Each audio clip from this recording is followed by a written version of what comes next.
வணக்கம் நண்பர்களே.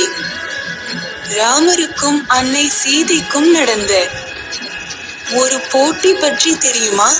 ஒரு நாள் ஒரு குளக்கரையில் அன்னை சீதையும் ராமரும் லக்ஷ்மணரும் அமர்ந்திருந்தார்கள்.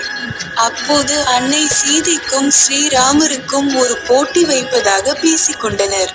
அதற்கு இருவரும் ஒத்துக்கொண்டபடி ஒரு எல்லையை முடிவு செய்து, அந்த குளத்தின் எல்லையை யார் முதலில் சென்றடைகிறார்கள் அவரே வெற்றி பெற்றவர்கள் என்று லக்ஷ்மணர் கூறினார். சரி என்று ஸ்ரீராமரும் அன்னை சீதையும் களத்தில் இறங்கினர்.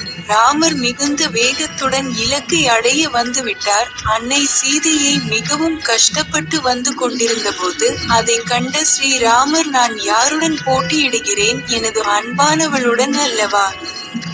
ஒரு அசுரனை வெல்லும் வேகத்தில் அல்லவா சென்று கொண்டுள்ளேன் என்று நினைத்து ஆற்றினுள் கலைத்தது போல் சிறிது நேரம் அப்படியே நின்றார். அன்னை இதுதான் வாய்ப்பு என்று எண்ணி மின்னல் வேகத்தில் இலக்கை அடைந்தார். அதை கண்டு மகிழ்ந்த ராமர் அமைதியாக இருந்தார். அதை கண்ட லக்ஷ்மணரும் சீதையும் சேர்ந்து கொண்டு ராமரை கேலி செய்தனர். இருப்பினும் ராமர் அன்னை சீதையின் முகத்தில் தெரிந்த சந்தோஷத்தை கண்டு அந்த வென்ற ஆனந்தம் சீதையின் முகத்தில் பிரகாசித்தது. அதை கண்ட ராமர் மகிழ்ந்தார். எவ்வளவு அன்பு பார்த்தீர்களா? ராமர் இல்லாமல் சீதை இல்லை, சீதை இல்லாமல் ராமர் இல்லை. இதுவே இருவருக்கும் இடையிலும் இருக்கும் அன்பு. மனைவிக்காக விட்டு கொடுப்பதே ஆனந்தம். ஜெய சீதாராம். இந்த கதை பிடித்திருந்தால் லைக் செய்யுங்கள். மிகவும் பிடித்திருந்தால் சப்ஸ்கிரைப் செய்யுங்கள். ராமர் சீதையை பிடித்திருந்தால் சீதாராம் என்று கமெண்ட் செய்யுங்கள். நன்றி வணக்கம். உங்கள் ஆதரவை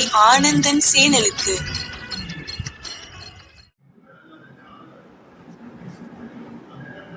அடுத்ததாக இன்னும் ஒரு சுவாரஸ்யமான கதை. மிஸ் பண்ணாம பாருங்க. கிருஷ்ணரின் பகாசுர வதம்.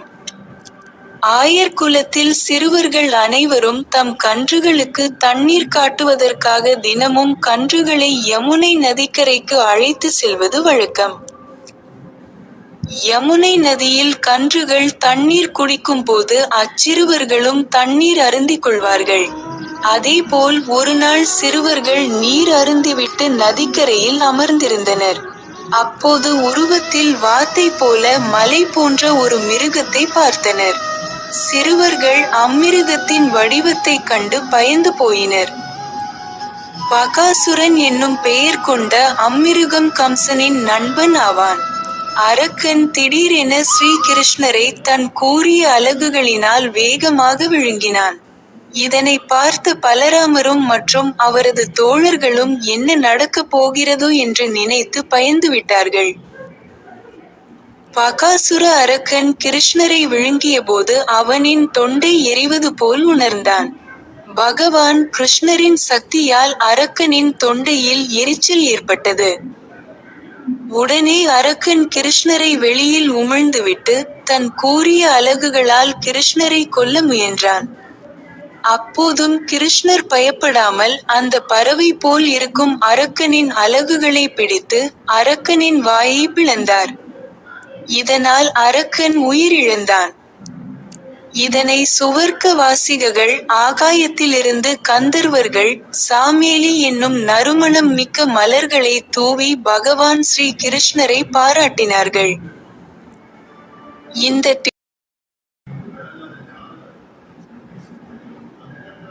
அடுத்ததாக இன்னும் ஒரு சுவாரஸ்யமான கதை. மிஸ் பண்ணாம பாருங்க. கிருஷ்ணரின் பகாசுர வதம். ஆயர் குலத்தில் சிறுவர்கள் அனைவரும் தம் கன்றுகளுக்கு தண்ணீர் காட்டுவதற்காக தினமும் கன்றுகளை யமுனை நதிக்கரைக்கு அழைத்து செல்வது வழக்கம். யமுனை நதியில் கன்றுகள் தண்ணீர் குடிக்கும் போது அச்சிறுவர்களும் தண்ணீர் அருந்திக் கொள்வார்கள். அதேபோல் ஒரு நாள் சிறுவர்கள் நீர் அருந்திவிட்டு நதிக்கரையில் அமர்ந்திருந்தனர். அப்போது உருவத்தில் வாத்தை போல மலை போன்ற ஒரு மிருகத்தை பார்த்தனர். சிறுவர்கள் அம்மிருகத்தின் வடிவத்தை கண்டு பயந்து போயினர். பகாசுரன் என்னும் பெயர் கொண்ட அம்மிருகம் கம்சனின் நண்பன் ஆவான். அரக்கன் திடீரென ஸ்ரீகிருஷ்ணரை தன் கூரிய அலகுகளினால் வேகமாக விழுங்கினான். இதனை பார்த்த பலராமரும் மற்றும் அவரது தோழர்களும் என்ன நடக்கப் போகிறதோ என்று நினைத்து பயந்துவிட்டார்கள். பகாசுர அரக்கன் கிருஷ்ணரை விழுங்கியபோது அவனின் தொண்டை எரிவது போல் உணர்ந்தான். பகவான் கிருஷ்ணரின் சக்தியால் அரக்கனின் தொண்டையில் எரிச்சல் ஏற்பட்டது. உடனே அரக்கன் கிருஷ்ணரை வெளியில் உமிழ்ந்துவிட்டு தன் கூரிய அலகுகளால் கிருஷ்ணரை கொல்ல முயன்றான். அப்போதும் கிருஷ்ணர் பயப்படாமல் அந்த பறவை போல் இருக்கும் அரக்கனின் அலகுகளை பிடித்து அரக்கனின் வாயை பிளந்தார். இதனால் அரக்கன் உயிரிழந்தான்.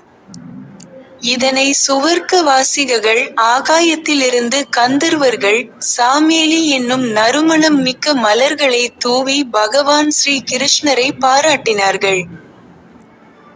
இந்த